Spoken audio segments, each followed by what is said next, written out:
Use calculator to determine up to 2 decimal places the perimeter and the area of the circle in the picture. ചിത്രത്തിലെ വൃത്തത്തിന്റെ ചുറ്റളവും പരപ്പളവും 2 ദശാംശ സ്ഥാനം വരെ കൃത്യമായി calculator ഉപയോഗിച്ച് കണക്കാക്കുക എന്നാണ് പറഞ്ഞിട്ടുള്ളത്.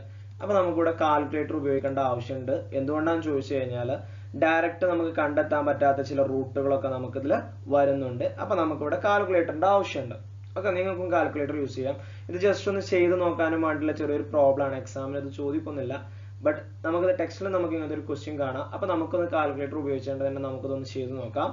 അപ്പോൾ ഇവിടെ ഈ ചിത്രം കണ്ടു കഴിഞ്ഞാൽ ഞാനിതാ ഇവിടെ നിന്ന് ഈ ആംഗിൾ 90 ആണല്ലോ. ആംഗിൾ 90 ആണെന്നുണ്ടെങ്കിൽ ഈ പോയിന്റും ജോയിൻ ചെയ്താൽ നമുക്ക് സർക്കിളിന്റെ ഡയമീറ്റർ കിട്ടും.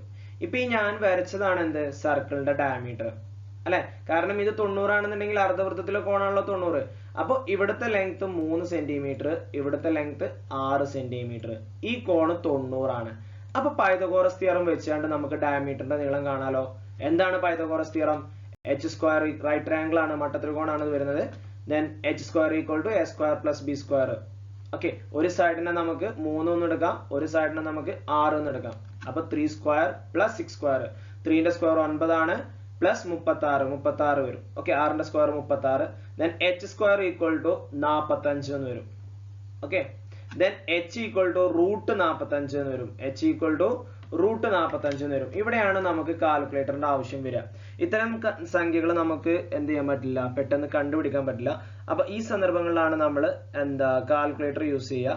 ദെൻ ഈ റൂട്ട് 45 നമ്മൾ ചെയ്യുമ്പോൾ നമുക്ക് കിട്ടുന്നത് 6.7082 എന്നാണ്. ഓക്കെ, കാൽക്കുലേറ്ററിൽ നിങ്ങൾക്ക് അടിച്ചു നോക്കാം. 6.7 വലിയൊരു സംഖ്യയാണ് വരിക. അതിനെ നമ്മൾ റൗണ്ട് ചെയ്തിട്ട് 6.7082 എന്ന് എഴുതി. ദെൻ എച്ച് എന്ന് പറയുന്നത് നമ്മൾ ഡയമീറ്റർ ആണല്ലോ. ഇപ്പൊ സർക്കിളിന്റെ ഡയമീറ്റർ കിട്ടി. ആ ഡയമീറ്ററിന്റെ പകുതിയാണ് എന്ത് വരിക, റേഡിയസ് വരിക. അപ്പൊ റേഡിയസ് എന്തായിരിക്കും, അതിന്റെ പകുതി. ഇതിനെന്ത് ചെയ്താൽ മതി, 2 കൊണ്ട് ഡിവൈഡ് ചെയ്യുക. അപ്പൊ നമുക്ക് റേഡിയസും കിട്ടും, 3.3541 കിട്ടും. ഇനി നമുക്ക് ഏരിയ കാണണം, പരപ്പളവ് പൈ ആർ സ്ക്വയർ ആണ്. ആർ നമുക്ക് കിട്ടി 3.35 എന്നുള്ളത്. അപ്പൊ 3.14 പൈയുടെ വാല്യൂ ആണ് കേട്ടോ, 3.14 എന്ന് പറയുന്നത്. ദെൻ അതിന്റെ സ്ക്വയർ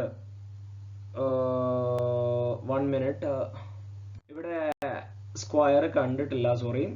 ഇവിടെ നമുക്ക് സ്ക്വയർ ഉണ്ട് കേട്ടോ. അതായത് ആദ്യം 3.3541ന്റെ സ്ക്വയർ കാണണം. അതായത് 3.3541 ഇൻറ്റു 3.541, അത് നമുക്ക് 11 പോയിന്റ് സംതിങ് ആണ് കിട്ടുക.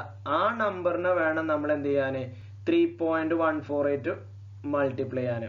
അപ്പൊ നമുക്ക് 37 പോയിന്റ് സംതിങ് ആണ് കിട്ടും. ഇവിടെ സ്ക്വയർ എടുക്കാൻ മറന്നിട്ടുണ്ട്. ഇതെല്ലാം ആൻസർ വരിക 37.29 ആണ് വരിക, 37.29. ഇനിയും ഒരുപാടുണ്ട്, നമ്മൾ റൗണ്ട് ചെയ്തിട്ട് 29 നിർത്തും. ഇനി ഇതേപോലെ നമുക്ക് പെരിമീറ്റർ കാണണം. പെരിമീറ്റർ കാണാൻ ഇക്വേഷൻ 2πr, 2 × π × r. അപ്പൊ 2 × 3.1 × r എന്ന് പറയുന്നത് 3.3541. അത് മൾട്ടിപ്ലൈ ചെയ്ത് നമ്മൾ റൗണ്ട് ചെയ്ത് വരുമ്പോൾ 21.06 കിട്ടും. ഇതാണ് ഇതിന്റെ പെരിമീറ്ററും വരിക. ഓക്കെ.